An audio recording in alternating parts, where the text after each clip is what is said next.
In a tumultuous automotive industry, thriving to survive is key. What is the current state of the auto suppliers and what can we expect in the next few years? Hello and thanks for joining us. I'm Laurel Hess and this is Comcast Newsmakers taping here at the North American International Auto Show. I'm joined now by Craig Fitzgerald, an automotive analyst for Plante Moran. Thank you so much for joining us today. My pleasure. So where are we headed when it comes especially to suppliers? Certainly we have many fewer suppliers than we did even a year or two or three ago. And so with half around, are they now able to survive? Last year, 2012, was really quite a good year for suppliers. There has been a small consolidation over the last couple of years in Michigan and across the country in the number of suppliers. They had a good year in terms of earnings. Production is expected to go from roughly 15.3 million units last year to 15.6 this year, so volumes will be up slightly. More new vehicle launches. Their profitability has been very solid the last year or two, so this year should be a very good year for auto suppliers.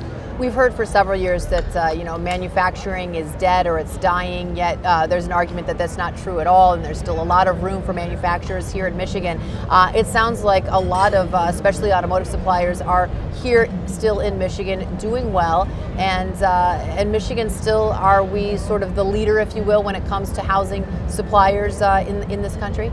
We're a leader in two regards. One, we have the greatest number of automotive supplier firms of any state, and it's by quite a margin.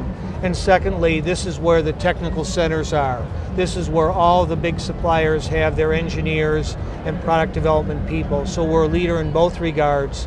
And really there's been a reconcentration into Michigan over the last few years. So the auto industry has done well by this state over the last few years. So if there's enough work to go around now to keep suppliers busy and profitable, what are the biggest challenges that those suppliers are facing today?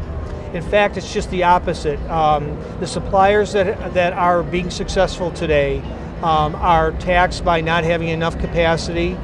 Their biggest issues are, can they meet the new production ramp-ups of new vehicles with their parts? Can they get engineers and program managers and supervisors for the floor? Can they get skilled tradespeople? It really is a human resource challenge.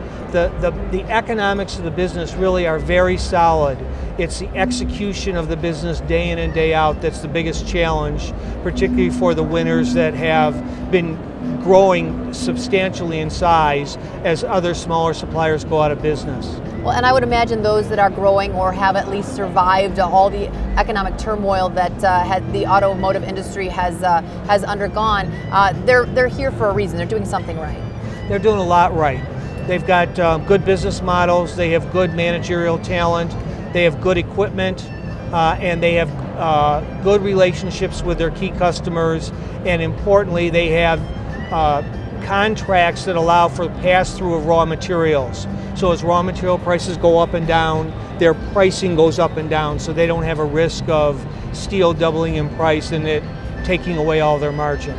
All right, well, that's good news. It's always great to hear good news when it comes to the Michigan economy, especially when it comes to automotive. Thank you so much for joining us today. My pleasure. Today's Comcast Newsmaker was Craig Fitzgerald, an automotive analyst for Plante Moran.